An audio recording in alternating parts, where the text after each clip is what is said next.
Bonjour tout le monde, très impressionnant de vous voir aussi nombreuses et aussi nombreux dans cette salle et en même temps avec un tel panel, un panel d'une telle qualité, évidemment on le comprend.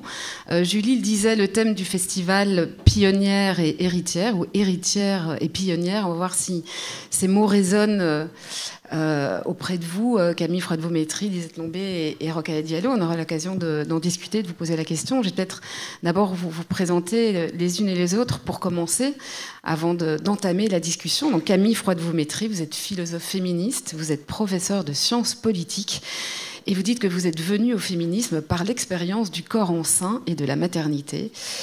Dans vos travaux, vous placez la question du corps au centre des réflexions, comme Julie vient de le rappeler. Le corps féminin comme fondement du patriarcat, dites-vous. L'intime comme enjeu politique et le féminisme comme révolution. Je reprends vos propres termes.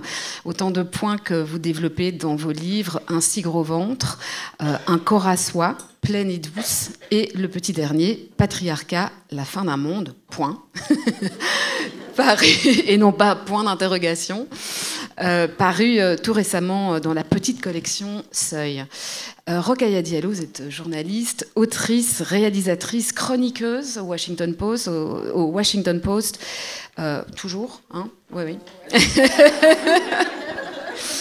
Au Guardian aussi, puis vous êtes une figure de la lutte antiraciste et féministe. On vous connaît aussi parce que vous ferraillez depuis des années avec une détermination qui est impressionnante, notamment sur les plateaux de TV et notamment sur BFM TV, mais aussi sur France TV Info. Sur les réseaux sociaux aussi, vous intervenez beaucoup. Et puis... vous avez bien appris à ne surtout pas tenir votre langue et à surtout ne pas rester à la place qu'on vous avait assignée. C'est d'ailleurs le titre d'un de vos livres. Ne reste pas à ta place. Vous intervenez beaucoup sur les questions raciales, les questions de droits humains, de discrimination, de féminisme, autant de sujets que vous abordez aussi dans ce formidable podcast Kif Taras que vous co-animez avec Grace Lee. Et voilà, pour citer quelques-unes de vos publications, Ne reste pas à ta place, comme on disait, et puis Afro, qui se trouve d'ailleurs, ces livres, chacun des livres qui sont cités sont à l'entrée de la tour à plan, enfin du festival. Et puis Lisette Lombé, alors vous êtes autrice, vous aussi, vous êtes artiste, slameuse, cofondatrice du collectif El Slam.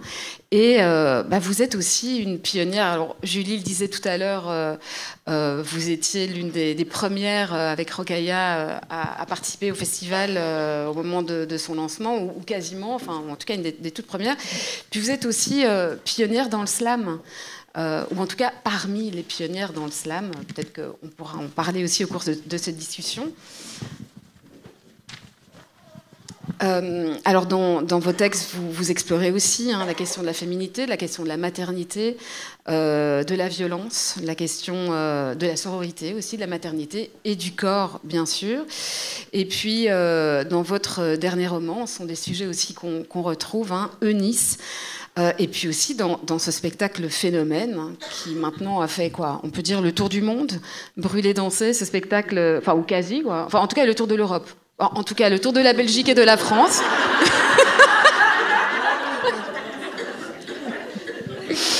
Donc ce spectacle que vous portez avec Chloé Dutrèfle, votre complice, conte électro-poétique où votre corps en dit au moins aussi long que les mots. Donc voilà des sujets qui vous rassemblent toutes les trois, même si vous en parlez chacune à des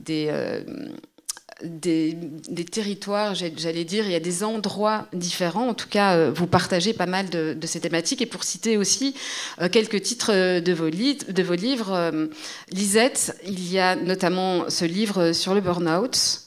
Le burn-out qui s'appelait La magie du burn-out, et donc voilà, qui est un titre évidemment assez inattendu pour parler d'un sujet comme celui-là.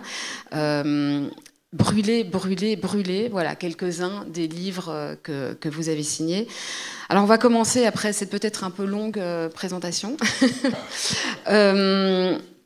On va rentrer dans le vif du sujet et l'une des questions que j'avais envie de commencer aux unes et aux autres, pour commencer, on parlera évidemment du corps, ces thématiques qui traversent vos expériences, vos réflexions et vos écrits et vos expressions à toutes les trois, mais aussi l'un des endroits où on peut vous retrouver, c'est le fait de prendre la parole, chacune à votre manière et des endroits différents, mais de prendre la parole en public de manière très frontale et parole qui peut d'ailleurs susciter dans certains cas des réactions assez violentes. Et j'avais envie de commencer avec vous, Camille Froide-Vaumétry, parce que on vous a lu et entendu récemment beaucoup sur le procès des viols de Mazan.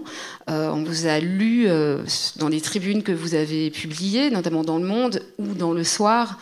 On vous a entendu à la radio, on vous a lu aussi sur les réseaux sociaux. Et je lisais récemment que les réactions que vos prises de position ont pu susciter, qui sont des prises de position très fortes, très courageuses aussi, vous ont poussé à prendre un peu de distance, précisément, avec ce type d'exposition, en tout cas sur ce sujet-là. Oui, je voudrais d'abord dire que je suis absolument ravie d'être ici ce soir, de faire la connaissance de Lisette et de Rokhaya, que je connais par leur travail, mais sans jamais les avoir rencontrés. Et je remercie beaucoup Julie et aussi Ariane de cette belle invitation. On discutait ensemble tout à l'heure et je vous disais que ce terme d'exposition ou de s'exposer me posait un peu question, parce que j'ai tendance à considérer, disons que ça fait partie du job quand on est autrice féministe que de partager en fait ces réflexions de façon publique. Mais il se trouve que, alors je l'ai fait pendant très longtemps bien volontiers et sans trop en souffrir. J'observais bien autour de moi, et notamment en suivant les copines féministes sur les réseaux sociaux, qu'elles étaient nombreuses, elles, à subir des raids masculinistes ou autres accusations et même mises en danger, parfois même en fonction de leur prise de position. Et moi, je me disais, j'ai de la chance, j'ai un certain nombre de privilèges qui me protègent. Je suis blanche, j'ai plus de 50 ans, je suis professeure d'université et de fait, pendant longtemps, ces privilèges m'ont protégée. Et puis, je ne sais pas pourquoi, c'est l'occasion ce soir d'y réfléchir ensemble, les prises de position que j'ai eues autour du procès des viols de Mazan ont suscité beaucoup plus de réactions que d'habitude, des réactions plus violentes que d'habitude aussi, et plus diverses également. Alors, j'ai pas tellement envie de rentrer dans le détail, mais ce que je voudrais préciser, c'est que l'on subisse des critiques et des raids de la part de masculinistes ou de femmes antiféministes, c'est quelque chose, disons, de commun, et puis de presque, j'allais dire, quasi indolore, c'est-à-dire que c'est tellement répétitif, c'est tellement formaté, c'est tellement systématique et finalement tellement banal que d'une certaine façon, enfin en tout cas pour ce qui me concerne, je me suis jamais sentie atteinte par ces attaques-là, parce que j'ai le sentiment en fait d'être du bon côté de l'histoire et que ceux qui sont du mauvais côté, je les laisse se débattre un petit peu dans leurs erreurs et dans leurs aveuglements.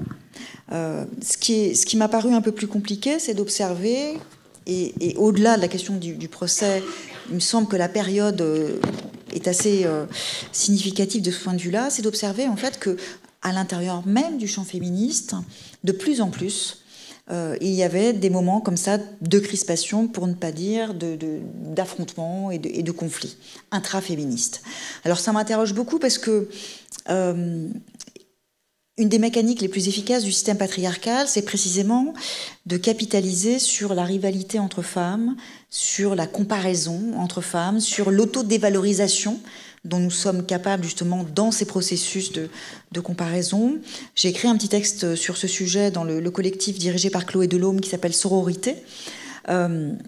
en me référant notamment aux travaux de la philosophe états-unienne Sandra Libarsky, qui a montré que la honte, alors elle a travaillé justement à partir des expériences vécues des Afro-américaines, et qui lui a permis de mettre en évidence que le sentiment de honte que ces femmes ressentaient était non seulement très dommageable pour elles individuellement, parce que la honte c'est un sentiment très particulier qui a ceci de spécifique qu'il s'éprouve seul, c'est même ce qu'il définit, on a honte et on est persuadé d'être seul dans ce sentiment de honte. Et donc, ce qu'elle montre, c'est que c'est aussi un sentiment qui empêche les femmes d'être sororales les unes vis-à-vis des autres. Elle dit qu'il est disempowering, c'est-à-dire que c'est un sentiment en fait qui isole les femmes, et notamment les femmes opprimées. Et donc, pourquoi je suis partie sur cette histoire de honte ? Vous parlez de la mécanique du patriarcat qui est précisément... Oui, voilà. Et donc, d'observer que de l'intérieur même du champ féministe, nous devenions de plus en plus capables de nous enferrer dans des situations comme ça de conflictualité, et qu'on était donc aussi en train de reproduire cette mécanique patriarcale de la honte. J'ai retrouvé mon fil entre nous, et donc capable aussi, d'une certaine façon, de nous désunir, parce que c'est ça que ça produit en réalité. Quand une féministe dit à une autre féministe « ce que tu dis n'est pas juste » ou « je suis pas d'accord », tout va bien.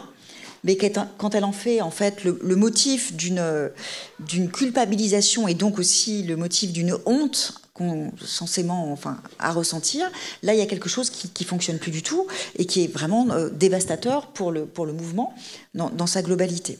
Et donc ce qui s'est passé très concrètement, c'est que j'ai, notamment suite à ma tribune dans Le Monde, où j'ai pris une position, c'est vrai, qui n'est pas unanime, tant s'en faut dans le champ, mais que je veux bien discuter, qui consiste à dire que si nous ne faisons pas davantage de place aux hommes dans nos combats sur la question de la lutte contre les violences sexistes et sexuelles, je vois pas très bien comment les choses peuvent évoluer, puisque tous les leviers du pouvoir, et notamment du pouvoir politique, sont entre les mains d'hommes, et que par ailleurs ce sont les premiers concernés par tout ce dont nous parlons, tous ces phénomènes d'emprise, de domination, d'appropriation, etc. Et que les quelques rares hommes qui témoignent d'un peu de compréhension et qui essayent surtout peut-être de rejoindre nos combats sont très très fraîchement reçus. Et moi je pense que c'est dommageable, parce que à l'échelle de l'histoire du féminisme, ce qu'on a observé, c'est qu'à chaque fois que les féministes se sont mobilisées, ont conquis un certain nombre de droits, elles ont dû subir un mouvement de silenciation quasi automatique. Ça s'est passé dans les années 30 après la conquête des droits civils et politiques, ça s'est passé dans les années 80 après la conquête des droits reproductifs, et là on est très précisément à cet endroit, c'est-à-dire ça fait une dizaine d'années que nous avons relancé les combats corporels autour de ces questions de réappropriation de nos corps dans toutes leurs dimensions, et je pense que ça n'aura échappé à personne qu'on est en train de vivre, on est vraiment sur le bord du gouffre en fait, c'est-à-dire du retour au silence imposé par le fait que politiquement un certain nombre de personnalités sont élues qui tiennent des positions hyper hostiles évidemment à nos combats, mais pas seulement, par le fait aussi que, et je pense que justement ces moments de crispation interne en témoignent. Je pense que nous avons peur, sans forcément vouloir l'admettre, mais je pense que nous ressentons toutes de façon très, très intime, nous ressentons qu'il y a quelque chose de crucial qui est en train de se jouer, que les attaques que nous subissons sont en train de nous atteindre, c'est-à-dire, j'ai eu l'occasion, je le cite au passage parce que c'était quand même, je trouve, je suis un peu en mode aujourd'hui 2 salles, 2 ambiances. Ce matin, j'étais à débattre avec Caroline Fourès dans l'émission de Finkielkraut, qui passe demain matin sur France Culture, et en sortant de cet entretien, j'ai pris le train pour venir vous rejoindre, et inutile de vous dire que c'était avec beaucoup de joie et de soulagement.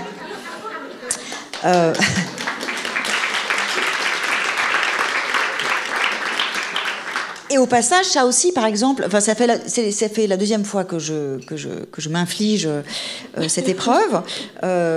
Et la première fois, enfin, j'ai reçu, et Rokhaya aussi a subi ce même type d'attaque. Qu'allez-vous faire, vous féministes, dans l'antre de la réaction et de l'antiféminisme?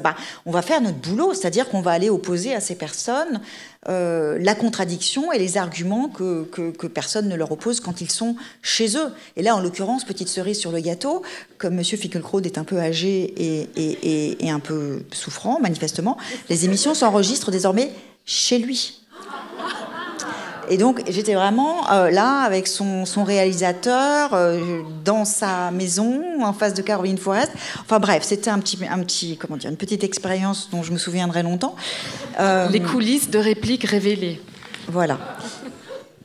J'ai longtemps parlé, mais je vais juste m'arrêter sur ce point qui est important pour moi, qui est que nous ne nous exposons pas, nous allons porter en fait nos convictions et nos combats là où il faut les faire entendre le plus fort possible, c'est-à-dire auprès de personnes qui ne sont pas très très disposées à les entendre, et le moins que l'on puisse attendre de celles et ceux qui les partagent, ces combats, eh bien, c'est qu'ils nous soutiennent.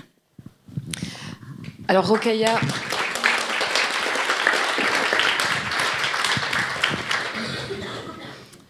et je vous demanderai évidemment à toutes les deux vos réactions, vos commentaires, vos expériences par rapport à ça.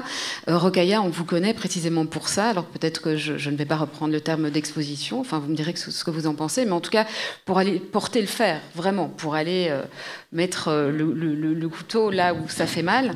Et on vous connaît vraiment, c'est le terme ferrailleuse qui me venait en tête, parce que vous... Alors, et encore une fois, pardon, mais le terme d'exposition, où vraiment vous vous exposez à dans des contextes, dans des situations, et face précisément à des personnes qui peuvent être complètement en désaccord avec vous et qui peuvent être parfois... disons, peut-être un peu violents dans leur réaction. Vous, comment est-ce que vous vivez ça? Est-ce que vous avez dû vraiment vous construire une carapace pour pouvoir continuer? Parce que est-ce que c'est quelque chose aussi dans lequel vous trouvez une forme de... Alors j'allais dire de plaisir, mais est-ce que, puisqu'on vous voit notamment on vous voit par exemple souvent sur BFM TV, face à des gens qui ne représentent pas forcément la modernité, et on se demande si, et on vous voit d'ailleurs réagir avec humour parfois, et donc on se demande si effectivement vous ne prenez pas un malin plaisir à leur porter votre parole, et puis aussi une réaction à ce que disait Camille sur ces divisions qu'on peut rencontrer, ces réactions qu'on peut aussi entendre au sein de son propre camp, et qui peuvent être aussi, alors peut-être pas forcément les réactions les plus violentes, mais peut-être les plus difficiles à vivre, précisément parce qu'elles viennent de son camp. Bonsoir à toutes et à tous. Merci beaucoup pour l'invitation. Je suis vraiment très très heureuse d'être là avec vous trois. C'est un immense honneur et un plaisir. Et effectivement, sur la question de s'exposer, le terme ne me pose pas forcément problème, mais c'est plutôt qu'il ne correspond pas nécessairement à une démarche active ou en tout cas consciente de ma part. Moi, j'ai vraiment eu le désir de prendre la parole publiquement en raison d'un contexte politique que j'estimais vraiment très très violent, mais notamment sur les questions raciales, où vraiment j'ai passé énormément de temps dans les années 2000 à regarder des débats, donc à me les infliger, mais depuis chez moi, et à rager en fait devant la télé en me disant mais c'est pas possible, c'est n'importe quoi. Donc c'est plutôt de cette colère et de la souffrance en fait que ça procurait, que ça m'infligeait, que j'ai eu envie de répondre directement. Après, pour être très très franche avec vous, j'imaginais pas que j'aurais l'opportunité de répondre vraiment littéralement à ces personnes qui m'énervaient et que je regardais chez moi en parlant toute seule à ma télé. Je pensais pas du tout que j'allais franchir cette frontière qui était celle de l'écran. Donc effectivement, j'ai vraiment, voilà, je me suis engagée en montant une association antiraciste parce que je trouvais justement que dans le féminisme où j'étais engagée, il y avait des angles morts, notamment sur la question du voile, du port du foulard des femmes musulmanes au début des années 2000. Et moi, c'est vraiment ce qui m'a donné envie, en fait, de réfléchir à l'antiracisme, parce que je trouvais que les réponses que je cherchais, elles n'étaient pas dans le féminisme tel qu'il était structuré à l'époque. Et puis, spécifiquement sur les questions de violences policières, etc., j'ai été amenée à prendre la parole, en fait, assez rapidement. Et puis c'est vrai que moi, enfin, la première fois que je suis passée à la télé, j'étais face à Éric Zemmour. Donc, c'était en 2008. Donc, autant vous dire que j'ai commencé très fort, en fait. C'était mon premier débat. Et ça fait polémique.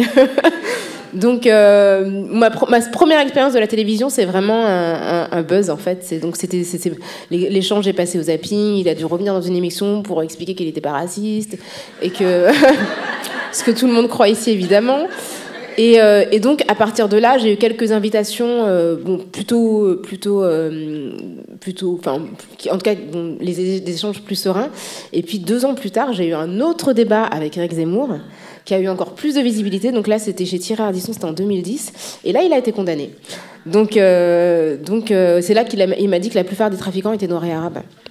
C'est pour ceux qui se souviennent. Donc moi, c'est vrai que mes expositions, en fait, très vite, je crois que je provoque quelque chose chez les gens aussi, très très vite, en fait, je suis face à des gens qui perdent un peu leur sang-froid et donc qui se mettent à dire des trucs qu'ils arrivaient plus ou moins à masquer habituellement. Et comme j'ai tendance à les pousser dans leur retranchement, je crois que ça expose en fait aussi des idées qui aussi les mettent dans un état d'énervement. Et puis en fait, c'est vrai que moi, pour répondre à la question sur le fait que j'aime ça, je pense que j'ai un vrai goût pour la bagarre.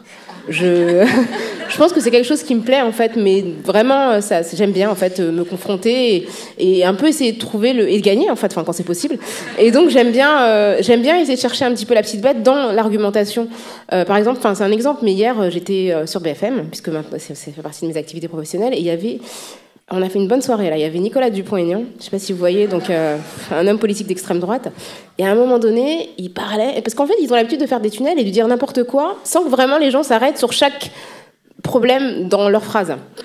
Et donc il commence à dire oui, vous vous rendez compte, quand on prend le RER, on voit des clandestins. Et je lui dis mais vous les voyez comment les clandestins en fait, vous les reconnaissez comment exactement? Non mais moi je sais pas reconnaître un clandestin dans le RER. Et tout à coup, il s'est mis à bégayer, en fait, et il était là, genre, oui, madame, enfin, vous savez bien, bah non, je sais pas, en fait, si vous me voyez, est-ce que vous allez prendre que je pensais que je suis une clandestine, enfin, au nom de quoi? Et donc, du coup, moi, j'aime bien, en fait, aller chercher, dans le propos, l'incohérence, et en fait, ce qui va faire que l'argumentation, qui a l'air comme ça, de couler de source, en fait, devient un vrai sujet de confrontation politique. Et puis effectivement, je pense que j'ai commencé à faire des débats dans un contexte. Donc j'ai commencé à RTL où je suis toujours en 2009, donc la radio RTL. Et à l'époque, en fait, il y avait très très peu de femmes qui faisaient des débats. Et c'est vrai qu'à l'époque, j'étais beaucoup plus jeune, donc j'étais la plus jeune clairement. Et souvent la seule femme, parce qu'en fait on était 4 autour de la table, j'étais souvent la seule femme, et beaucoup plus à gauche que les autres. Et donc je pense que dans la manière dont je m'exprimais et dans ma position, parce que j'étais une jeune femme noire et que j'avais pas vraiment le sentiment de ne pas être à ma place, je pense qu'il y avait aussi de la part des personnes qui étaient face à moi un sentiment d'incompréhension. Et je sais que j'étais très tôt perçue comme quelqu'un de très insolent en fait. Vraiment, je sentais que je les énervais, mais parce qu'il y avait un côté, mais comment ose-t-elle en fait ? Mais genre, elle devrait déjà être contente d'être là, elle devrait faire preuve d'un peu d'humilité. Et en plus, donc elle est là, elle n'est pas particulièrement reconnaissante, mais en plus, elle nous contredit avec une espèce de conviction qui... Oui, et je sens que cette attitude-là, venant d'une jeune femme noire à l'époque, générait aussi une forme d'hostilité que j'ai appris à combattre et que j'ai appris aussi à retourner à son envoyeur, tout simplement. Donc c'est aussi dans... pour parler de corps, dans ce que mon corps renvoyait et provoquait chez mes interlocuteurs, que moi j'ai appris à me défendre et à faire et en fait à répliquer et à utiliser ça comme une espèce de ressource, presque une ressource, oui, d'activisme, quoi, dans le sens où effectivement, le débat c'est devenu ma marque de fabrique, mais c'est pas du tout quelque chose que j'aurais pu anticiper, que j'aurais même pu imaginer. Et le fait aussi de m'exprimer sur des sujets qui sont très tabous en France. C'est vrai que la question raciale, de manière générale, elle n'est pas très très bienvenue sur les débats français. Enfin, le niveau, c'est vraiment, on est au ras des pâquerettes. J'ai le souvenir d'un débat récent que j'ai eu aussi sur BFM où j'ai essayé de parler d'un sujet qui était relatif aux questions raciales et j'ai dit les personnes non blanches. Et en fait, quelqu'un m'a dit les personnes non blanches. Mais vous parlez de quoi ? Mais comment vous parlez ? Et en fait, on a fait 10 minutes de débat sur personne non blanche. Ah non, mais moi, je n'aime pas du tout cette terminologie. Moi, quand j'étais jeune, on parlait pas du tout de ça, sachant que j'étais la seule personne non blanche du plateau. C'est-à-dire que j'avais 3 personnes blanches qui m'expliquaient qu'elles étaient scandalisées par le fait que je parle de ma condition et que j'essaye de mettre un terme dessus. Et donc, je trouve que ce sont des moments qui sont aussi intéressants parce qu'ils sont instructifs sur les dynamiques de pouvoir et sur ce que le débat est prêt à accueillir et dans quels termes. Donc, pour revenir au registre du combat, c'est aussi une manière de combattre que de créer ces espaces. Donc soit je les crée involontairement parce que mon corps provoque des réactions, soit je les entretiens en répondant et en investissant dans ces failles et en faisant quelque chose de finalement productif que moi, en fait, après, ces espaces-là, en fait, ils ont une autre vie parce que voilà, quand je fais un débat sur BFM, ça dure 2 heures en fait. Donc pendant 2 heures, des fois, c'est pareil, il se passe pas forcément grand-chose. Mais ces instants-là, j'essaye vraiment de les exploiter et de leur redonner une nouvelle vie sur les réseaux sociaux parce que je pense que ça... déjà, moi, je repense à moi-même et à ma frustration quand je regardais la télé il y a 20 ans et que je trouvais personne qui défendait mes idées et je me dis, s'il y a une personne qui est d'accord avec moi, au moins, ça soulage une personne d'entendre quelqu'un qui pense la même chose qu'elle. Et donc, ça me motive. Et puis finalement... pour les personnes qui me suivent, qui partagent mes idées, ça a aussi les mêmes vertus, c'est de se dire, ok, on n'est pas isolé dans nos positions, dans nos convictions, et le fait de voir quelqu'un les formuler face à des gens qui sont habitués en fait à faire des tunnels sans contradiction, ça nous fait du bien à tous. En tout cas, moi, ça m'en fait beaucoup, et je pense que j'apprécie. Voilà, hier, je savais que j'avais... on va parler tout à l'heure de ça, mais je savais que j'avais un débat et qu'on allait parler de Donald Trump et qu'il y aurait des gens qui allaient le défendre, et je me suis dit, je vais mettre un super top bleu flashy. Je vais mettre au top parce que je sais que le mec en face sera sinistre dans un costume noir et au moins j'aurais l'air d'être dans de bonnes dispositions et du coup ça me donnera quand même un avantage qui est celui de la personne qui a l'air à l'aise dans son corps et dans sa position quoi. Et donc ça fait aussi partie de ce que je peux anticiper dans l'échange et dans ce qui devient par la suite quoi. Ouais, et on reparlera effectivement de ça comme vous venez de le dire Rokhaya, de la présentation aussi du rapport à la mode, du rapport au tissu. Mais peut-être juste avant de donner la parole à Lisette, quand même une réaction sur le fait que les réactions peuvent être quand même très violentes, notamment sur les réseaux sociaux, parce que là, on a parlé de discussions qui peuvent même avoir l'air guillerette et drôles sur BFM TV avec des réacs. Mais sur les réseaux sociaux, les réactions sont parfois très violentes. Il y a eu des affaires en justice. Et récemment, Marie Lawlor, qui est la rapporteure spéciale des Nations Unies pour les défenseurs des droits humains, a pris votre défense parce qu'elle était très inquiète justement du harcèlement que vous avez pu subir. Donc tout n'est quand même pas si facile, quoi. Ça veut dire que c'est une prise de risque permanente et que vous avez décidé d'assumer complètement. Oui, et puis après, c'est vrai que j'ai un petit peu enjolivé le débat, mais il y a des débats qui me montent parfois aussi, qui me tapent vraiment sur les nerfs au sens premier. Moi, ça m'est déjà arrivé de sortir d'un plateau et de courir après la personne pour l'insulter, parce que j'étais trop énervée en fait, et que je me suis dit, il peut pas partir comme ça, je suis trop fâchée là. Donc ça m'est arrivé plusieurs fois. Donc oui, ça m'atteint quand même, et des fois ça m'énerve sincèrement. Et après, effectivement. Oui, j'étais, je pense, une des premières à porter plainte pour une insulte. C'était en 2013. En tout cas, à obtenir justice. Peut-être pas à porter plainte, mais en tout cas à obtenir une décision de justice en ma faveur. Une personne qui avait lancé un appel au viol contre moi sur Twitter. Et puis après, ce procès est devenu mon deuxième documentaire qui s'appelle Les réseaux de la haine. Et puis effectivement, je reçois constamment des menaces, des insultes. Cette semaine, par exemple, il y a une femme qui m'avait insultée il y a quelques années, qui avait proféré des injures racistes à mon égard, contre laquelle j'avais porté plainte, on l'avait retrouvée.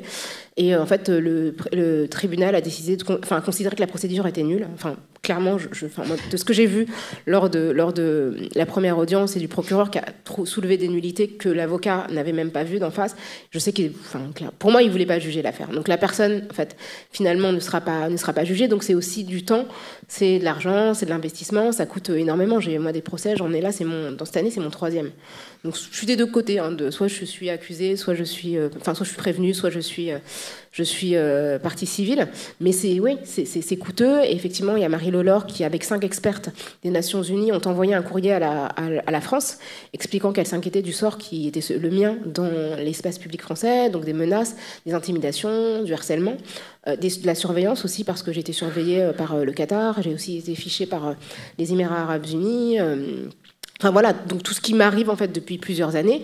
Mais ce qui est le plus frappant, bon déjà pour moi c'est une forme de soulagement que de voir une institution internationale récapituler un petit peu ce que je subis depuis une dizaine d'années dans l'espace public français. Mais en même temps, j'étais assez choquée par l'indifférence de mes confrères et de mes consoeurs. C'est-à-dire que il y a eu un papier dans Mediapart, c'est comme ça que ça s'est su. Mais je me souviens, moi, avoir signalé ce courrier à une consoeur de Libération, féministe. Elle m'a dit, bon, bah, moi, je sais pas trop quoi faire de ça. Je me dis, bah, tu sais pas quoi faire du fait que les Nations Unies disent que ta consoeur est persécutée par son pays. Enfin, je comprends pas bien. Enfin, et je trouve ça un peu hallucinant. Et du coup, c'est vrai que, bon, bah, à part ce super papier de Mathieu Magnedex de Mediapart qui a vraiment travaillé, contacté les experts pour poser la question du pourquoi et ce que ça signifiait, parce qu'en France, la France ne reçoit pas souvent du courrier sur l'entrave qui est faite aux droits humains de ses citoyens. Eh bien, finalement, c'est là, mais ça existe comme ça, mais sans plus, quoi. Après, j'ai eu l'occasion de m'exprimer aux Nations Unies sur le harcèlement spécifique que subissent les femmes noires dans l'espace public en général. Mais j'étais un peu, pour le coup, ma déception, enfin, pour en revenir à ce que tu disais tout à l'heure, moi, c'est plus parfois une espèce de manque de soutien. Je ne demande pas à être soutenue tout le temps, mais là, je me dis, mais il y avait peut-être matière à dire quelque chose ou à faire quelque chose, y compris journalistiquement, collectivement, de qu'est-ce que ça veut dire.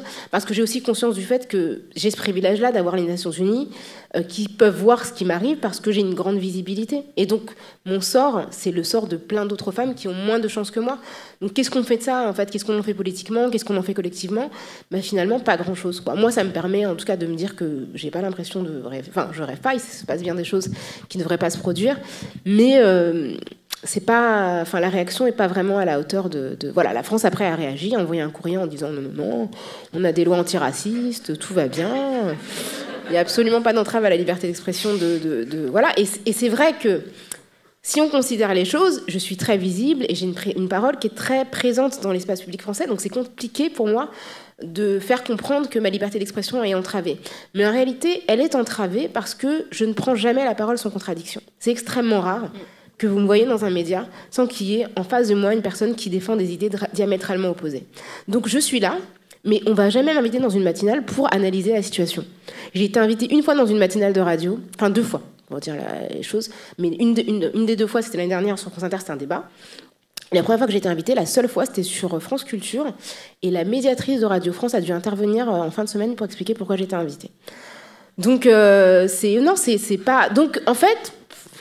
C'est rare de m'entendre, en tout cas dans un espace en dehors de ce que je crée, sans qu'il y ait quelqu'un en face qui contredise mon propos. Je suis jamais dans une émission d'accueil, dans une émission bienveillante où on va me demander mon avis, où on va m'accueillir de manière bienveillante, quoi. Et puis on pourrait ajouter qu'il n'y en a pas non plus beaucoup comme vous, hein, qui prennent la parole comme ça. Mais on va passer, je vais passer enfin la parole à Lisette Lombé pour entendre vous, votre expérience de tout ça, parce que vous aussi, vous êtes très présente, alors peut-être dans un espace un tout petit peu différent, qui est l'espace artistique, qui sont les scènes de théâtre, ou les scènes en général d'ailleurs, où vous êtes présente avec vos textes, avec vos spectacles, avec votre corps aussi beaucoup. Est-ce que vous avez la même expérience? Est-ce que ce sont aussi des endroits où vous pouvez être, soit vous sentir en danger, où vous pouvez vous sentir exposé avec tout ce que ça peut avoir comme conséquences en termes notamment de réaction et de réaction aussi violente.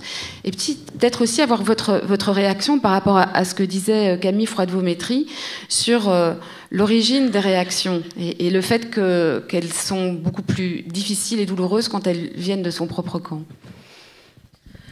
Oui, alors moi je ne suis pas au même endroit.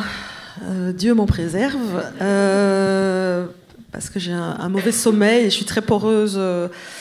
Voilà, le surnom que ma sœur me donne, c'est Bisounours et Kofi Annan. Et j'ai fait des études de médiation aussi. J'ai horreur du conflit, j'ai horreur de la bagarre. C'est vraiment...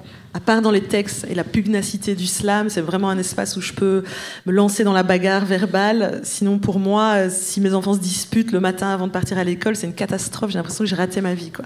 Donc, pour vous dire que ça m'impacte. Et donc, du coup, au début, moi, quand j'ai commencé le slam, je suis montée sur scène dans une forme de catharsis et j'ai eu une étiquette de poétesse. Les étiquettes sont venues se coller à moi alors que moi j'étais dans une réparation du burn-out. Et donc après, les étiquettes, on les prend, on les porte. Aujourd'hui, j'assume le mot poésie sociale, poésie engagée, mais il y a quelque chose qui va s'opérer entre... Moi, je travaillais dans un secteur, dans une association militante, et puis il y a la pratique artistique. Est-ce qu'on est une artiste militante ou est-ce qu'on est invité comme artiste ou comme militante? Il y a quelque chose qui se croise et qui ne se croise pas totalement non plus. Donc je prenais des positions avec moins de visibilité. Position, je commentais l'actualité, etc. Et puis j'ai observé, montant en visibilité, quelque chose qui, je pense que plus on est visible et plus on a, tant qu'on est sous le radar, en fait, on est très peu. C'est plus on est exposé, plus voilà. Moi aujourd'hui, j'y vois un signe positif, c'est-à-dire que plus il y a des réactions négatives et plus ça donne aussi un signal qu'on est en train de passer des steps. Et j'ai observé autour de moi des journalistes, Myriam Leroy, Florence Hénault, se prendre des salves. J'ai observé des gens qui recevaient des courriers chez eux, et c'est quelque chose qui m'a fait très peur. Je me suis dit, j'espère que ça m'arrivera jamais, ce phénomène de meute. J'ai vu Rokhaya à Bruxelles expliquer qu'à 17h, on ferme le portail, on rentre chez soi, on fait un peu de kickboxing et tout ça, et derrière, on est payé pour faire de la polémique. C'est un métier, c'est pas un sacerdoce, et voilà. Je me suis dit, waouh, c'est magnifique, parce que moi, je ne suis pas du tout à cet endroit-là. Je ramène tout à la maison, et c'est pour ça que j'ai fait un burn-out. S'il m'arrivait des attaques comme ça, j'en dormirais pas, je serais sous antidépresseurs, ou que sais-je, je ne sais pas. Donc les boucliers, c'est quoi? C'est évidemment la sororité. Je suis dans un collectif où, quand ça nous arrive, on dépose, on s'envoie des messages tous les jours, on commence nos journées par ça, ou voilà, on dépose, on est soutenu, c'est cet endroit-là. On parlait avec Rokhaya aussi je lui posais la question en coulisses si elle était croyante et comment la foi est un formidable bouclier et vient faire rempart à tout ça et donner du sens, parce que sinon c'est extravagant comme lieu. Je veux dire, si on est saint d'esprit, on dégage de là et on ne s'inflige pas tout ça. Donc il faut quelque chose de plus vaste, de plus haut, de plus profond. Moi je nomme pas ça, mais je nomme quand même, je sens qu'il y a quelque chose de plus grand qui fait que ça contrecarre la fatigue, ça contrecarre tout ce qui n'a pas de sens. Il y a quelque chose de plus vaste quand même, que ce soit pour mes propres enfants ou pour le plus grand nombre. Ça donne de la force. Et aussi dans le collectif, on a ce nouveau mantra, on a plein de mantras avec notre collectif El-Slam. Le premier étant on ne s'excuse de rien, c'est le premier. Et celui-ci tout neuf qui arrive avec la visibilité de chacune qui augmente, qui est en fait quand on a des injures, des attaques, cette espèce de magma là, ça ne dit rien de nous, mais ça dit tout de la personne en face. Voilà, ça ne dit rien de moi. Donc moi, à chaque passage, France Culture, France Inter, avec la visibilité, voilà, du roman, etc., j'ai chaque fois après un commentaire raciste, poétesse nationale aussi, des gens qui pensent que le slam n'est pas de la poésie ou que je n'ai pas une tête de Belge et qui vont tiquer sur le mot national, sur la Belgique en fait. Donc voilà, redire calmement.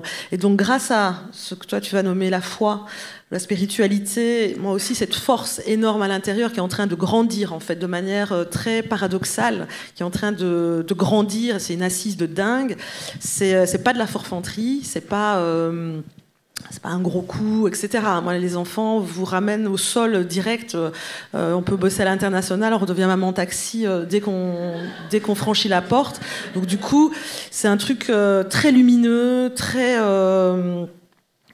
fort, très intense, et qui fait qu'en fait ça trace. C'est à la fois un bouclier, c'est à la fois une force, c'est quelque chose qui connecte. Moi, je me lève pas un jour sans penser à mes tantes qui ont l'âge de mes parents, qui bossent en maison de retraite, qui font des trajets de dingue et qui reviennent, qui partent super tôt, qui repartent super tard.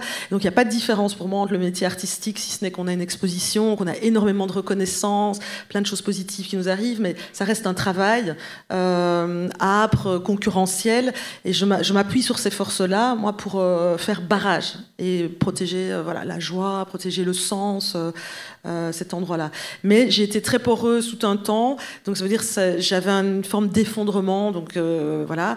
Après, nous, à l'endroit artistique, on est ailleurs. On a des critiques, on peut avoir des critiques artistiques, et ça, on peut pas plaire à tout le monde. On est obligé de se renouveler, et toutes les formes ne sont pas aussi incandescentes que voilà. Ça fait partie de notre travail artistique. On est sur la sellette. Si on crée pas un autre spectacle, on n'a pas de travail non plus, donc on est un peu hamster aussi. Ça fait partie du métier. Et nous, les critiques, donc en dehors de celles qui sont liées à l'engagement féministe, et ça appartient aux gens, voilà, les critiques sexistes ou les critiques racistes, les critiques que nous on a, c'est des gens qui vont contester un art engagé, un art social dans sa nature artistique, en disant qu'en fait on est invité parce qu'on est militante, parce qu'on est féministe. Donc nous on va avoir tendance à l'effacer et à demander aux journalistes, demander aux gens qui nous invitent d'abord nous qualifier de poétesse ou d'artiste. Et puis tout ce qui vient après, on sait qu'entre les lignes, on sait que notre terreau il est féministe, mais on va reprendre l'étiquette d'artiste en disant moi je suis romancière, je suis poétesse et je suis pas militante quand on m'invite dans un festival.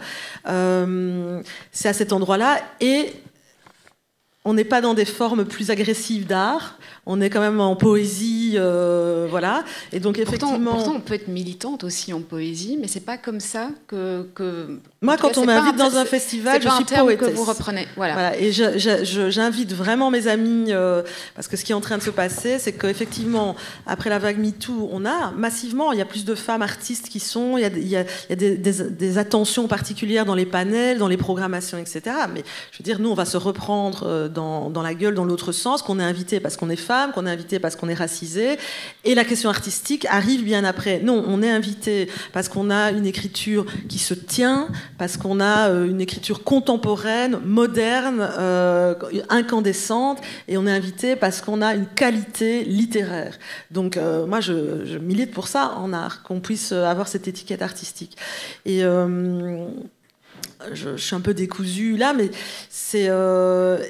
moi, je suis dans un milieu où, effectivement, ça a fait beaucoup de vagues d'avoir comme ça, tout d'un coup, une bande de badass qui débarque il y a 10 ans, qui créent un collectif, qui entendent se déconcurrencer sur la question des prix, des salaires, qui disent on ne s'excuse de rien, on y va, qui entendent vivre de leur art. Voilà sur quoi on s'est fait attaquer, c'est parce que les formations s'appellent comme ça, vivre de son art, qui entendent gagner de l'argent, non pas pour s'enrichir et nager dans le luxe, mais simplement pour payer les factures. Joël Samby le dit très bien, payer ses factures en fin de mois, et de toute façon...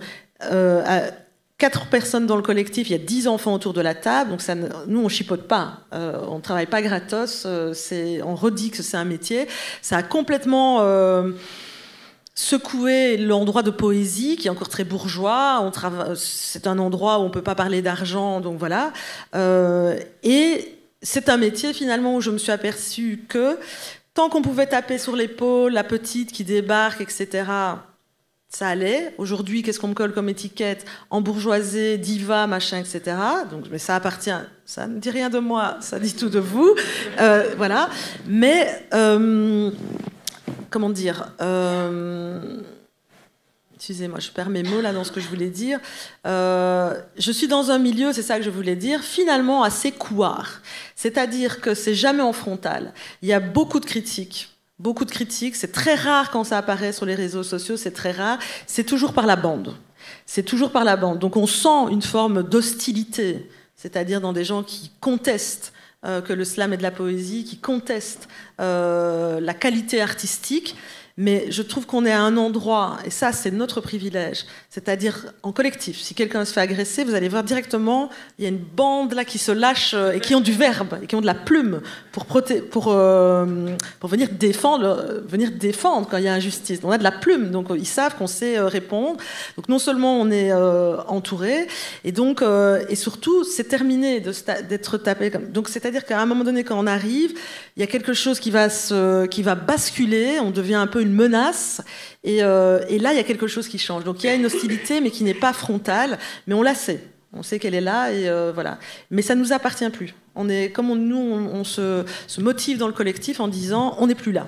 On n'est plus là, ça veut dire que chacune et ensemble, on trace des sillons. le titre, là, Les Pionnières, on trace des sillons, on a une œuvre à construire, on a un chemin, et c'est pas pour nous, c'est déjà plus pour nous. Nous, on est déjà... par rapport à 10 ans en tant que slameuse, et c'est génial, on est là, et donc tu creuses le sillon, mais c'est pas pour nous. Et ça, pour moi, ça me donne beaucoup de force. Donc c'est pas ces attaques-là, mais il y a quand même quelque chose qui est à l'œuvre et qui conteste la qualité artistique même. Alors, on va parler aussi un peu de la question du corps, et j'en reviens à vous, Camille Froide-Vaumétry, qui avez énormément, dans la plupart de vos textes, de vos livres sur le féminisme, mis cette question en réflexion sur le corps des femmes, ce qu'il dit aussi de la société patriarcale. Et vous y êtes beaucoup revenu justement dans le cadre du procès des viols de Mazan, dont on parlait en commençant cette discussion. En quoi justement est-ce que ce procès-là était, selon en tout cas ce que vous dites, est le procès d'une certaine manière du patriarcat, et qu'est-ce que justement le corps des femmes en dit à travers le prisme de ce procès-là? Alors, le projet du patriarcat pour les femmes, c'est de les enfermer dans une condition de disponibilité corporelle, de disponibilité sexuelle d'abord, de dévouement maternel ensuite, et puis une forme aussi d'infériorisation sociale. C'est d'enfermer les femmes dans cette définition objectivante qui fait d'elles des corps à disposition, notamment dans leurs deux fonctions sexuelles et maternelles. Je le dis de façon un peu professorale, mais bon, je suis aussi un petit peu sous l'effet, pour pas dire sous le choc de ce qui m'a été renvoyé ce matin, où cette question de la pédagogie féministe m'a été renvoyée comme quelque chose d'insupportable, puisque on m'a reproché ce matin de faire des leçons de féminisme pour les nuls. Mais en fait, c'est aussi un peu ce pourquoi j'existe, d'une certaine façon. Et ça me semble super important dans toutes ces questions autour notamment des violences sexuelles et autour de tous ces débats de société, de juste rappeler en préambule ce que nous faisons depuis très très longtemps, depuis plusieurs décennies, mais ce que nous avons décidé surtout de relancer de façon encore plus intense depuis une petite dizaine d'années, à savoir essayer de briser ce socle dans lequel s'enracine tout le système patriarcal, ce socle qui est celui de l'objectivation et de l'aliénation du corps des femmes.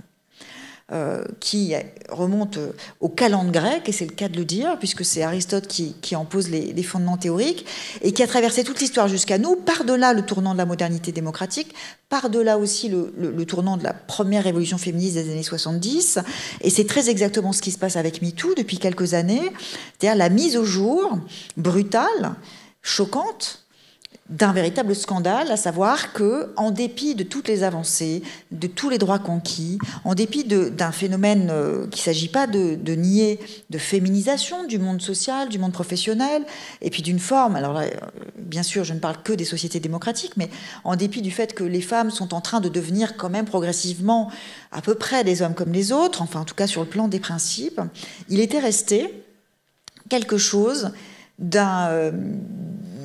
d'occulté, et ce quelque chose, c'est pas rien, c'est le socle, c'est-à-dire nous avons pris conscience dans les années 2010 que quel que soit le statut, les fonctions et même, je dirais, la condition de libération qui est la nôtre, nous, femmes occidentales, avec la chance que nous avons de vivre dans ces sociétés, eh bien, pour ce qui regarde nos existences intimes, nous sommes toutes restées, aux yeux de la société, bien sûr, des corps à disposition. Quand Macron prononce un discours dans lequel il appelle à un réarmement démographique, c'est-à-dire il ne fait rien d'autre que de demander aux Françaises de faire des enfants, pour la nation, hein, c'est un petit peu l'idée, comme un service similaire à un service militaire, réarmement démographique, il fait rien moins que juste rappeler. Il va pas très loin, il n'invente rien, il se contente de répéter, de rappeler le programme du patriarcat pour les femmes, c'est-à-dire les mettre à leur place d'épouse et de mère. Et depuis une bonne dizaine d'années, donc pas depuis MeToo, ça a commencé un petit peu avant, et ça a commencé pas avec la question d'ailleurs des violences, mais avec la question des règles. Il se trouve une nouvelle génération de féministes qui a décidé de se ressaisir de ces questions corporelles. Je dis ressaisir parce qu'évidemment, elles étaient au cœur des combats des années 70, pour en faire le lieu d'une émancipation, d'une libération. C'était la proposition de Simone de Beauvoir dans Le Deuxième Sexe. C'est ce qui caractérise, disons, le féminisme qui est le mien, qui est une des options possibles, voilà, qui s'appelle le féminisme phénoménologique. C'est un mot bien compliqué pour dire quelque chose de très très simple, à savoir que nous sommes nos corps, c'est-à-dire que nous sommes nos corps en tant que lieu par excellence de la domination masculine, mais nous sommes aussi nos corps en tant que nos corps sont des vecteurs d'émancipation et de libération. Et donc, ce que nous avons décidé de faire depuis une bonne dizaine d'années, c'est de réinvestir tous ces lieux qui étaient l'endroit privilégié de la domination et de l'appropriation, la sexualité, la maternité, la question de l'apparence, pour nous les réapproprier, pour en reprendre possession. Ce qui se passe avec le procès de Mazan, c'est qu'on a une femme qui a subi l'expérience, j'allais dire, idéal typique, excusez-moi ce jargon sociologique, mais comme une sorte de summum et presque de modèle, mais évidemment modèle dramatique, d'horreur, quoi, oui, de ce que c'est justement que cette condition de disponibilité corporelle. Elle a été mise à la disposition d'autres hommes par son mari dans une condition de pure objectivation, puisque totalement désubjectivée par le fait de la soumission chimique. C'est-à-dire que ce n'était plus une personne, ni même quasiment plus un être humain, mais véritablement un objet à disposition. Et la décision qu'elle a prise de rendre cette condition audible et visible, parce que ça c'est une des choses les plus importantes dans ce procès, c'est que, et ça en tant que féministe, c'est quelque chose, enfin c'est comme si on attendait ça depuis tellement longtemps, c'est-à-dire le principal problème des victimes de violences, c'est d'être crues. Puisque le principal problème des violences sexuelles, c'est qu'elles se déroulent, dans l'immense majorité des cas, dans une forme d'intimité, voilà, qu'elles sont soustraites en fait à toute présence tierce.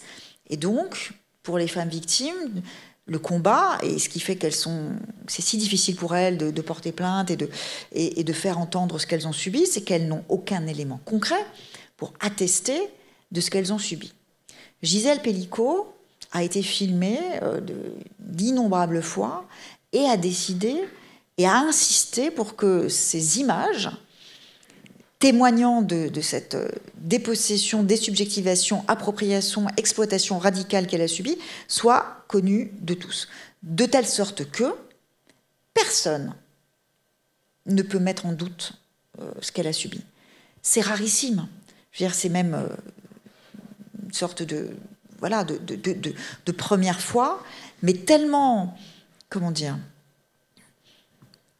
tellement rayonnante. L'adjectif est curieux, mais c'est ça qui me vient, c'est-à-dire que cette personne qui se tient debout face à ces images de ce qu'elle a subi, qu'elle rend public, cette personne qui regarde dans les yeux les hommes qui l'ont agressée, cette personne qui montre au reste de la société la diversité des profils d'agresseurs et qui, simplement par la publicité de son procès, permet de mettre au jour ce que nous savons toutes, mais que personne ne veut entendre, à savoir que l'appropriation masculine du corps des femmes, elle concerne toutes les femmes, tous les milieux de la société,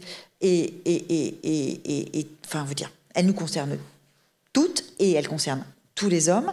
Eh bien, elle nous fait un cadeau. C'est pour ça que je préfère parler de Gisèle Pellicot comme d'un modèle de générosité plutôt que de courage. Je trouve que c'est vraiment un geste d'une immense générosité, c'est-à-dire qu'elle nous offre, à nous féministes et surtout aux femmes victimes de violences, ce cadeau de mettre son expérience vécue de la violence au grand jour et de révéler ainsi au grand jour la banalité, la quotidienneté et l'intensité des violences sexuelles que subissent les femmes. Donc il faut le dire, elle le fait très bien, et on est un certain nombre à avoir aussi essayé de l'accompagner en fait dans cette entreprise de mise au jour.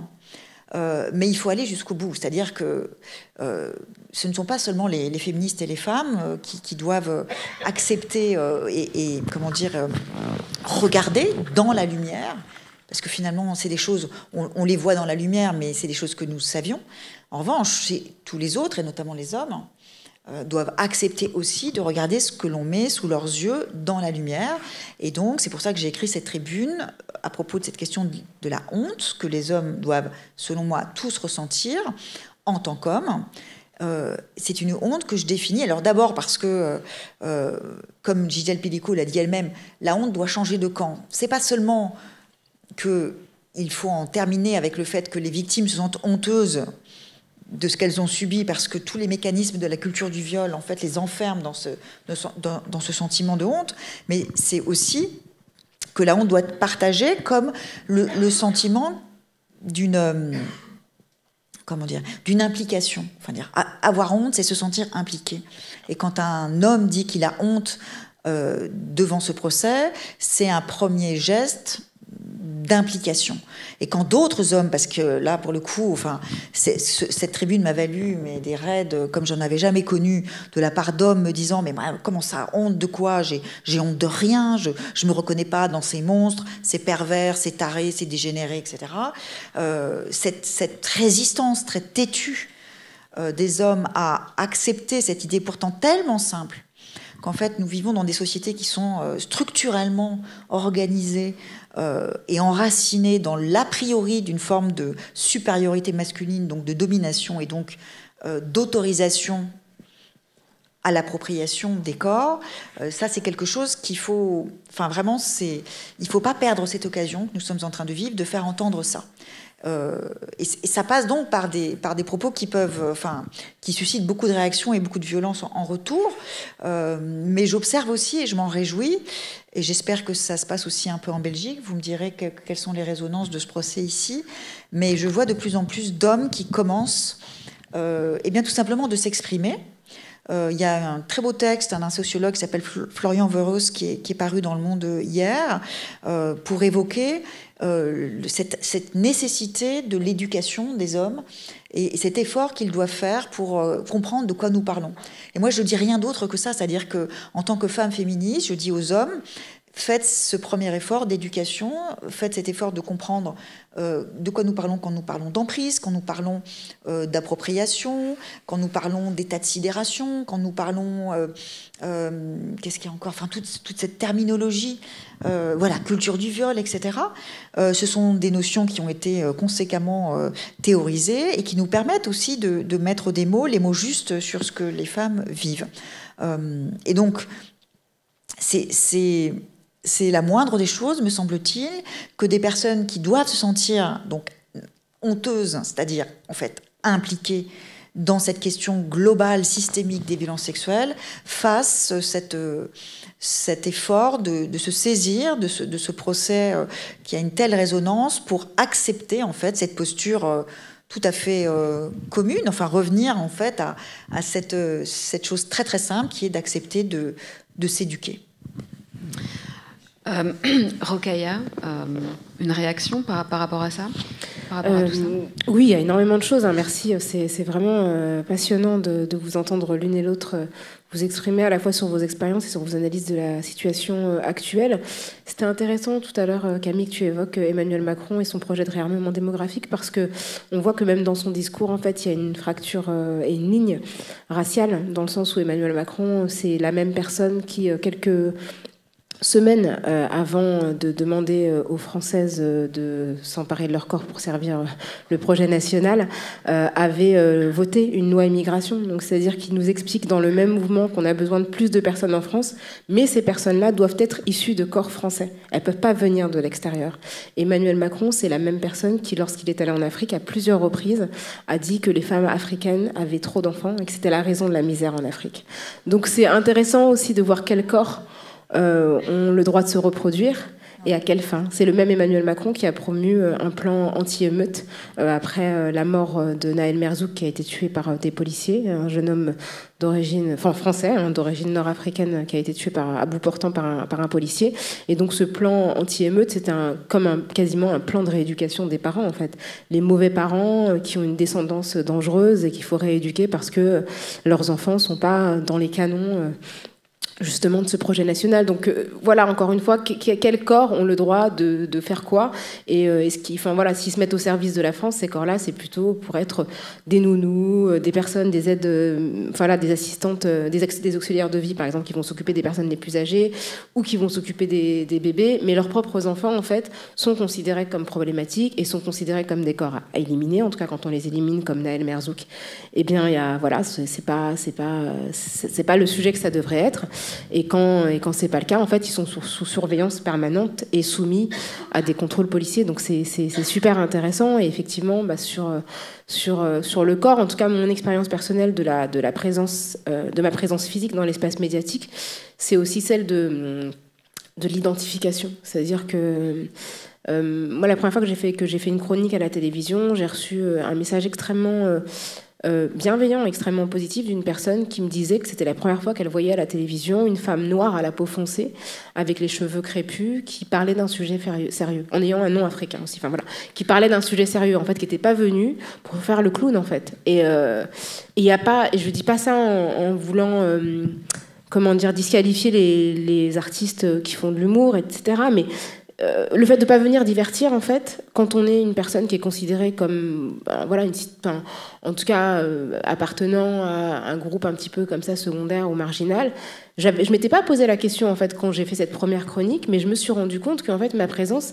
c'était plus que ma présence. C'était bien plus. Il y a plein de gens, en fait, qui, comme moi, quand j'étais petite, moi, j'ai grandi dans les années 80, donc évidemment, quand je voyais des Noirs à la télé, c'était toujours grotesque, c'était ridicule, c'était des cannibales, c'était, pour ceux qui ont connu le Club Dorothée, il y a des gens qui se reconnaissent, quelques quadragénaires. Je ne sais pas combien de fois que Dorothée a été cuisinée dans une grande marmite par des Africains. Donc moi, ça me touchait parce que je m'identifiais plus aux Africains qu'à Dorothée. Et du coup, c'est ces images-là qu'on a vues. Et donc, je comprends bien que quand on voit une personne différente après avoir été exposée à autant d'images dégradantes, ça parle. Et c'est aussi pour ça que j'ai voulu travailler sur les images et que j'ai fait ce livre que tu as évoqué tout à l'heure qui s'appelle Afro, qui était un livre de photos, donc des photos qui ont été prises par Brigitte Sombier.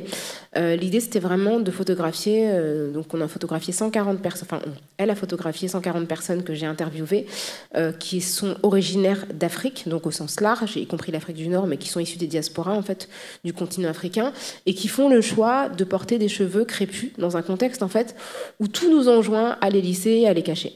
Et du coup, l'idée, c'était vraiment d'ancrer ces corps dans Paris, donc un Paris qui est généralement associé à d'autres types de corps, et que ces personnes choisissent en fait des lieux de Paris, donc qui avaient une signification pour elles. Et donc, on avait tout à coup ces visages, ces corps afrodescendants, avec des cheveux crépus, frisés, qui avaient fait un choix qui était un choix minoritaire et qui était un choix en contradiction avec les injonctions dominantes et qui nous expliquaient en fait leur trajectoire capillaire.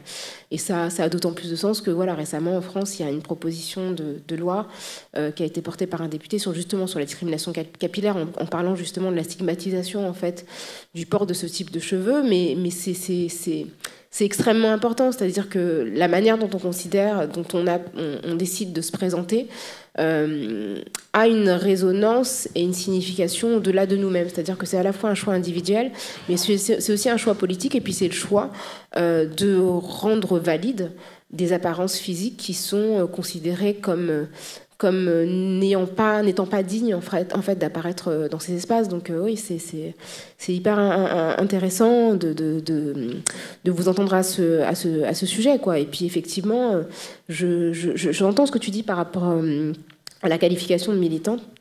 Puisque c'est la fête de Caroline Fourest ce soir, j'ai ma petite pierre à ajouter à l'édifice. Caroline Fourest, depuis 10 ans, en fait, il y a pas un livre où elle parle pas de moi. Elle veut pas qu'on se batte physiquement, mais elle est pas prête à la confrontation. Mais en revanche, il y a une espèce de... Et c'est marrant parce que dans l'avant-dernier livre où elle a parlé de moi, donc celui qui précède celui pour lequel vous avez été en conversation, elle parle de moi.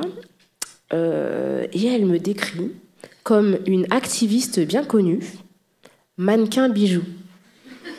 Alors, effectivement, un jour dans ma vie, j'ai eu un partenariat avec une marque de bijoux. Mais de là à ce que ça me définisse professionnellement, je trouve que c'est incroyable. C'est-à-dire que dans le genre disqualification intellectuelle, c'est incroyable. Et ça m'arrive très souvent, en fait, d'être qualifiée de militante, et je trouve pas ça infamant d'être militante. Mais en fait, c'est pas mon boulot. Moi, je suis journaliste, j'ai une fiche de paye, écrit journaliste. Je suis réalisatrice, effectivement. J'ai signé des contrats en tant que scénariste, réalisatrice, autrice, et c'est mon métier, en fait. Et le fait de refuser de considérer que je travaille et de me réduire au militantisme comme si c'était une activité, quand j'ai face à moi des journalistes qui sont tout aussi engagés, de l'autre côté, mais qui sont engagés et qui jamais de la vie vont se qualifier de militante. Caroline Fourest, il n'y a pas une interview où elles ne disent pas en tant qu'intellectuelle. Donc généralement, quand on le répète beaucoup comme ça, c'est pas super bon signe. Mais bon, puisqu'elle y tient, il y a aucun moment où on dit l'activiste Caroline Fourest, alors qu'elle est manifestement au service d'une cause qui n'est pas la nôtre, mais pour laquelle elle est très très investie. Donc c'est intéressant aussi de voir qui a le droit au label d'intellectuel et qui n'y a pas droit, et qui en fait se retrouve systématiquement, mécaniquement associé à une forme de militantisme qui efface en fait son statut d'artiste, ou qui efface sa profession. Et en fait, j'ai très souvent, mais très très très souvent, des articles qui parlent de moi comme étant une militante et rien d'autre. Comme si en fait, je n'avais pas de métier et que la seule justification de ma présence dans l'espace public, c'était celle d'un engagement, mais qui est perçu comme une espèce d'engagement instinctif, émotionnel, et qui nous renvoie encore une fois à tous les préjugés qu'on peut avoir sur les femmes, sur les personnes non blanches, en fait, qui n'agissent pas par intelligence, enfin, comme s'il y avait d'ailleurs une séparation. Il n'y a pas de séparation entre la raison et le corps, mais dans cette idée-là que, en fait, on n'est pas capable de mobiliser une réflexion posée, mais qu'on agit en fait avec nos tripes, et donc on n'est pas vraiment digne d'être qualifié d'intellectuel ou de personnes qui travaillent en fait et qui vivent de leur réflexion. Alors c'est intéressant effectivement ce que tu disais. Bon, pardon, on se permet de se tutoyer maintenant parce que ça fait 3 quarts d'heure qu'on parle, donc on peut dire qu'on se tutoie. Sur d'une certaine manière le rôle ou la position de rôle modèle que tu peux jouer aussi par rapport à des gens qui te regardent en se disant mais enfin une personne qui me ressemble et qui peut prendre la parole dans l'espace public et dans les médias, et aussi sur la question de la réappropriation de nos corps et de notre rapport aussi à l'apparence, à la mode, à la manière dont on va se montrer dans l'espace public. Et c'est vrai qu'aussi, là aussi, comme femme, et on aura peut-être l'occasion d'en reparler, mais je vais d'abord passer la parole à Lisette, mais là aussi, on est constamment face à des espèces d'injonctions contradictoires où si on est trop bien habillé ou trop maquillé, c'est qu'en fait, on n'est pas une intellectuelle, ou ça nous décrédibilise par rapport à nos prises de parole ou à nos positions. Et voilà, là aussi, il y a comme une espèce de dépossession finalement de nos choix et de ce qu'on peut avoir envie de montrer de soi. Et on aura peut-être l'occasion de reparler de ton rapport à la mode, justement. Mais Lisette, pour reparler des corps encore, puisque le corps est là aussi, et tu nous diras la manière dont tu vois ça, et la manière dont ton corps est, ou dont tu peux utiliser ton corps exactement de la même manière que les mots et la manière dont tu écris. Comment est-ce que tu vois justement ce rapport à ton propre corps, enfin au corps d'ailleurs de manière générale en tant que femme, la manière dont effectivement tu l'utilises sur scène, dans ce spectacle par exemple, Brûler danser, ou comme slameuse aussi. Voilà, et puis peut-être en réponse à ce que disaient Camille et Rokhaya. Moi, ce que je trouvais intéressant, tout à l'heure on parlait de ça aussi, que sur les questions-là, c'est intéressant d'entendre aussi les femmes d'où elles viennent, pour comprendre qui on est aussi. Moi, j'ai été dans l'autodétestation de mon corps très longtemps, Et c'est sur le tard, tout arrive sur le tard. La militance, l'artistique et aussi le fait d'être aligné et d'assumer aussi. Moi, j'ai 46 ans aujourd'hui et c'est seulement maintenant que je suis vraiment que je me dis, que je peux me dire, ah tiens, je suis une belle femme. Ou, vous voyez, on se regarde dans le miroir, on se dit, ah ouais, voilà, comme les ados, je valide. Et jusque-là... Pas, voilà, plutôt timide, plutôt comme si les complexes, comme les poupées matrioshka, qu'on reste un peu, celle-là, l'ado complexé, l'appareil dentaire, etc., qui rattrape quand on doit faire un portrait. Voilà, je t'envie le côté smile comme ma sœur, comme ça devant moi directement, ça se recrispe, et comme si ça revenait voilà. Donc moi, je me dis, avec humilité, quand même, toujours entendre d'où les femmes parlent et d'où elles reviennent et d'où elles viennent, qui expliquent certains comportements, des choix, enfin, avant de mettre des étiquettes. Moi, le corps, donc du coup, on est en slam.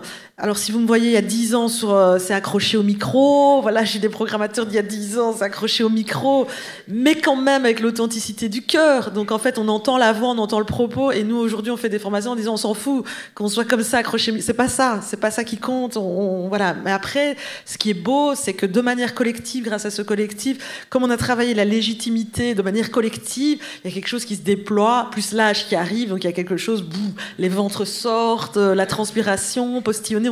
Maintenant, on s'en fout. Voilà, c'est vraiment on ne s'excuse de rien. C'est vraiment voilà.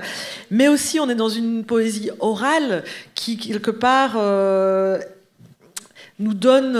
Il y a une physicalité. On habite le texte. On est habité, pour certaines possédées, enragées. Mais en tout cas, il y a une physicalité qui fait que même si on est là, en fait, si vous prenez tous les hauts de corps des slamheureuses, si vous les filmez, vous allez voir des gestes, des choses, ça bouge, quoi. C'est pas, voilà, où ça tremble, au minimum, ça tremble. Et ce qu'il y a après, c'est de politiser ça de manière collective et de se dire, bon, ce corps, qu'est-ce qu'on en fait ? Ce qui est magnifique, c'est d'arriver là sur scène et de se dire qu'on le veuille ou non, on a ce non-verbal et ce corps qui nous précède. Donc, qu'est-ce qu'on fait avec ça ? Donc si on l'assume, donc je ne dis pas qu'il faut... voilà, on n'est pas obligé d'aller à cet endroit de dire je représente, mais quand même, quand pour la première fois, effectivement, on voit, je parle d'il y a 10 ans, mais quand on commence à voir des slameuses racisées, aujourd'hui, là, au mois de décembre, il y aura une grosse fiesta là, avec plein de slamheureuses de la diaspora, mais ça, c'était pas vrai il y a 10 ans. Donc, quand on nous voit pour la première fois, ou quand on voit des femmes d'un certain âge qui sont là, ou d'un certain poids, il y a quand même quelque chose qui se passe, comme une sorte d'autorisation, de se dire que c'est quand même possible d'être à cet endroit-là. Donc soit on en fait fi et voilà, on fait son artistique, soit on se dit quand même, on conscientise ça, et de dire que quand on se multiplie, quand on fait des plateaux, où on commence à être plusieurs, quand il se passe quelque chose, on dit quand même quelque chose.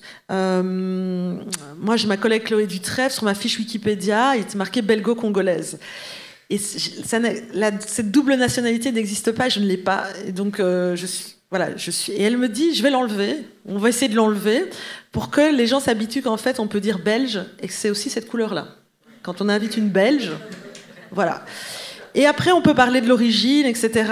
Et donc, je me suis laissée faire à cet endroit. Je me suis, tout en disant à mon père, écoute, voilà, n'en fais pas une maladie, de toute façon, j'ai ton Congo tatoué sur mon visage, donc il est là.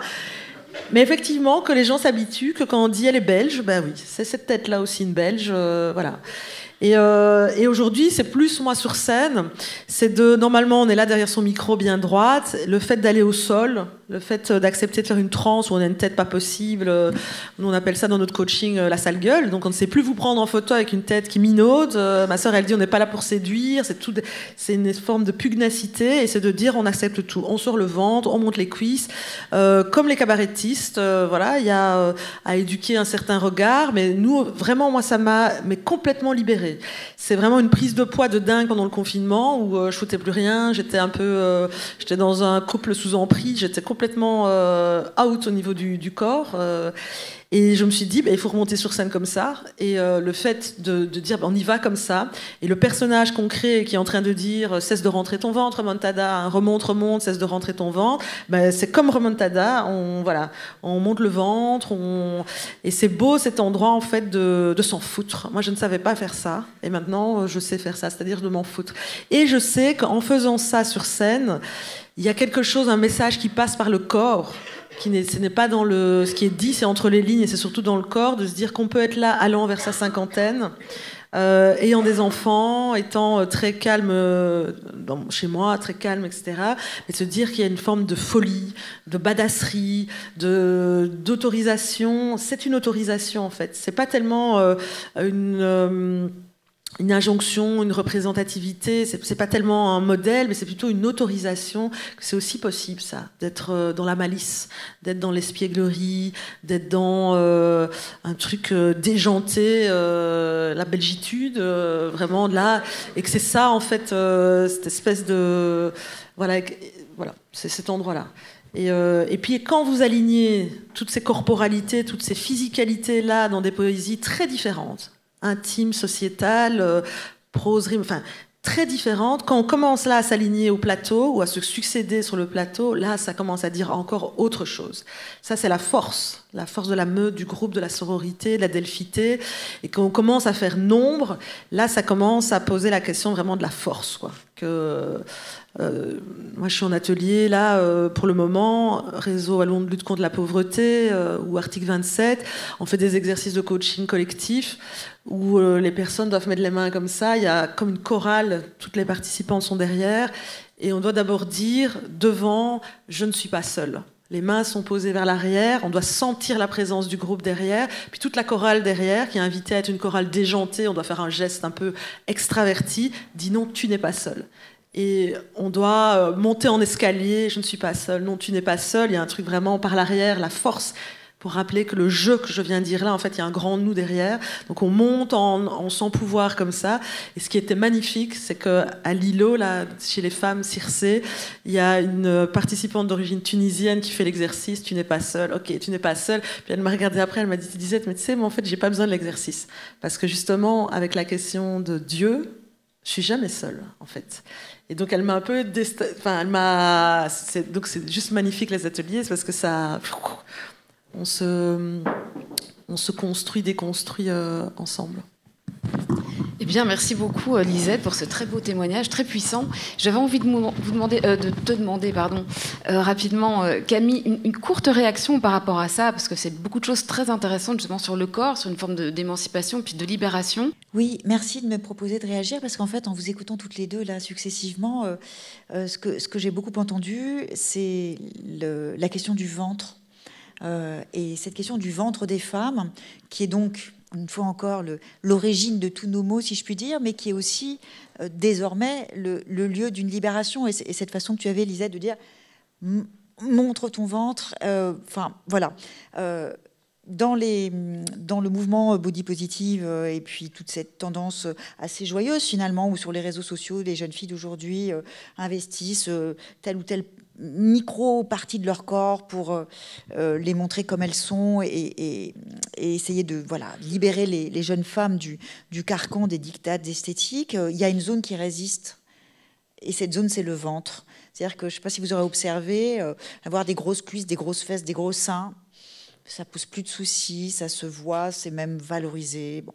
En revanche, et le renouveau du corset chez les toutes jeunes filles aujourd'hui en témoigne, la taille et le ventre doivent rester fins et plats. En fait, le gros ventre des femmes n'est tolérable dans nos sociétés que lorsqu'il est plein d'un enfant. Le gros ventre d'une femme grosse est intolérable, le gros ventre d'une femme ménopausée est intolérable, le ventre des femmes n'est accepté dans sa visibilité que lorsqu'il est utile socialement. Et en vous écoutant, je tournais en boucle dans ma tête cette idée de sortir le ventre plutôt que de le rentrer. C'est-à-dire que moi j'ai passé ma jeunesse et ma vie même à rentrer mon ventre, quoi. Qu'est-ce que ça veut dire que de rentrer son ventre? C'est en fait... je crois que c'est le geste... là, je réfléchis en même temps que je parle, hein, donc je ne sais pas trop où je vais, mais ce geste de rentrer qu'il reste désirable dans sa platitude avant de grossir rempli de l'enfant dont il aura été fécondé. Enfin, il y a quand même une espèce de logique comme ça d'aliénation au sens fort, c'est-à-dire être rendu étrangère à soi-même. C'est-à-dire, nous sommes nos corps, nous sommes nos ventres, et s'il y a sans doute un endroit à libérer, c'est celui-ci. Et ça me fait beaucoup de bien d'entendre ça, et d'avoir l'occasion d'y réfléchir, parce que tu évoquais l'âge, et ça aussi, ça me fait du bien à entendre, parce que et cette question aussi de comment se fait-il que nous soyons toutes accompagnées de cette autodétestation qui fait que par je ne sais quelle opération à échelle industrielle, on interdit aux filles de s'apprécier telles qu'elles sont. Et on leur inocule ce poison dès l'adolescence d'une forme de honte, précisément, comme sentiment d'inadéquation, comme sentiment d'imperfection qu'elles et que nous trimballons ensuite durant toute l'existence. Et je reviens, et je terminerai là-dessus, à l'importance de l'expérience vécue et de nos histoires singulières. Il faut avoir, en tant que féminisme et en tant que personne, au-delà de ça, cette attention et cette sensibilité au parcours d'existence et à la façon dont nous avons subi, à des degrés divers et pour des raisons diverses, toutes ces injonctions et toutes ces entraves, finalement, puisque ce dont nous parlons, et la seule chose dont nous parlons dans le féminisme, c'est de libération de la parole et du ventre.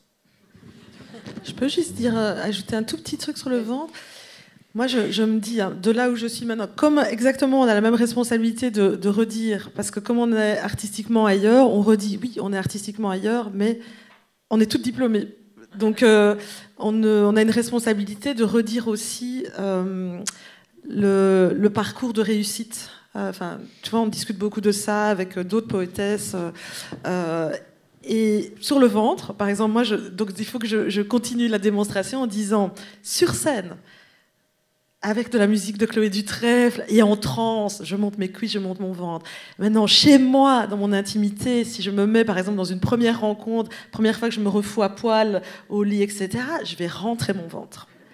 Et où je vais avoir quelque chose de retour au galop de l'autodétestation, me revoir plus grosse, machin, etc.